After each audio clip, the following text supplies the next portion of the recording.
દોસ્તો મારી ગુજ્જુની મોજ ચેનલમાં આપનું સ્વાગત છે। આજના વિડીયોમાં આપણે વાત કરવા જઈ રહ્યા છીએ કે જુઓ તો ખરા કે ઠાકોર ફેમિલીના ઘરે આજે શું ઘટના બની। પૂનમ ભાભીની તો સોનાની બુટ્ટી જ ખોવાઈ ગઈ અને બુટ્ટી ખોવાતા જુઓ ઘરમાં કેવી હચમચાહટ મચી ગઈ છે। બધા જ લોકો બુટ્ટી શોધવાના બધા પહોંચી ગયા છે। ફાઇનલી બુટ્ટી મળી કે નહીં દોસ્તો, બુટ્ટી કેવડી હતી અને બુટ્ટી તેમને કોને ગિફ્ટમાં આપેલી હતી, ફાઇનલી તે બુટ્ટી અત્યારે કેટલા ભાવની હશે, તો દોસ્તો બુટ્ટી મળી કે નહીં, પૂનમ ભાભીએ કેટલી બાધાઓ રાખેલી। આજે તો પૂનમ ભાભીના સાસુને હોસ્પિટલ લઈ ગયા, અચાનક તેમને શું થયું, તો દોસ્તો આ બધા જ પ્રશ્નોના જવાબ મળશે તમને મારા આ વિડીયોમાં। મારી ચેનલ ઉપર નવા હોય તો ચેનલને ફટાફટ લાઈક શેર એન્ડ સબસ્ક્રાઇબ કરી દો। Full video in Thakor family blog channel દોસ્તો ફૂલ વિડીયોની લિંક ડિસ્ક્રિપ્શનમાં મૂકેલી છે, ત્યાં જઈ તમે આખો વિડીયો વોચ કરી શકો છો। આવી ટૂંકી ટચુકડી લાઈવ લેટેસ્ટ ટ્રેન્ડિંગ માહિતી મેળવવા માટે કરી દો મારી ચેનલને ફટાફટ સબસ્ક્રાઇબ। તો દોસ્તો તમે વિડીયોમાં લાઈવ જુઓ કે પૂનમ ભાભીની સોનાની બુટ્ટી ખોવાઈ ગઈ।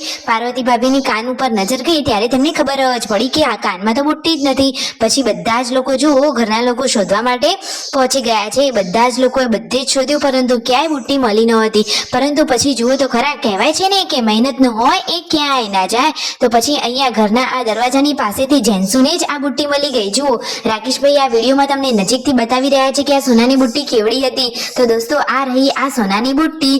આ બુટ્ટી છે ને એ પૂનમ ભાભીને સંજયભાઈએ વેલેન્ટાઇન ડે ઉપર ગિફ્ટમાં આપેલી હતી।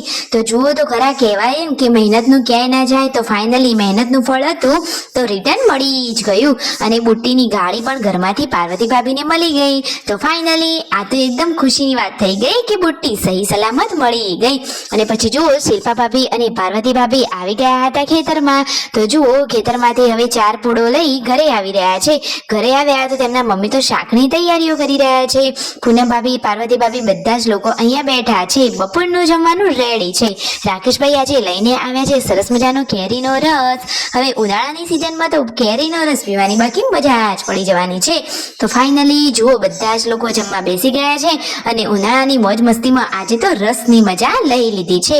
રણજીતભાઈ અને સંજયભાઈ ગાંધીનગર ગયા હતા તો ઘરે આવી ગયા। બચ્ચા પાર્ટી માટે લાવે છે સરસ મજાની આ નેટ અને મિતાશ્રી તો આ પહેલી કેરી જુઓ તો ખરો, ઉનાળાની સિઝનમાં આ કેરીનો રસ કાં તો ક્યુટ કાનુડો કેવો લાગી રહ્યો છે, તેના માટે તો આ રમકડું લાવ્યા છે અને તેમના મમ્મીને આજે હોસ્પિટલ લઈ જઈ રહ્યા છે। રણજીતભાઈ આ થાર ગાડી લઈ શિલ્પા ભાભી સાથે તેમના મમ્મીને હોસ્પિટલ લઈને જઈ રહ્યા છે।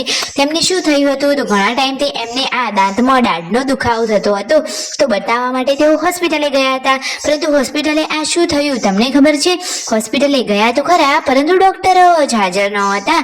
ડોક્ટર તો ઘરે જતા રહ્યા હતા। પછી ત્યાં જે નર્સ હોય એમને ખાલી દાંતની દુખાવાની ગોળીઓ આપી। તો બસ એ ખાલી મેડિસિન લઈ અને પછી ઘરે આવ્યા અને ઘરે જુઓ રાત્રે જમવાની તૈયારીઓ થઈ રહી છે। આજે જમવામાં શું બનવાનું છે, તો સરસ મજાની ગરમા ગરમ રોટલી અને સબ્જી। તો મજા જ પડી જવાની છે આજે જમવાની। બચ્ચા પાર્ટી તો જુઓ અહીંયા આજે આ નેટ જોઈને ખુશ થઈ ગયા છે કે કહે છે કે આ મારું ઘર આ તારું ઘર, એવી રીતે એ તો રમી રહ્યા છે। ફાઇનલી બધા લોકો હવે જમવા માટે બેસી ગયા છે। પૂનમ ભાભી અને શિલ્પા ભાભી આજે સરસ મજાની સાડી વિયર કરેલી છે।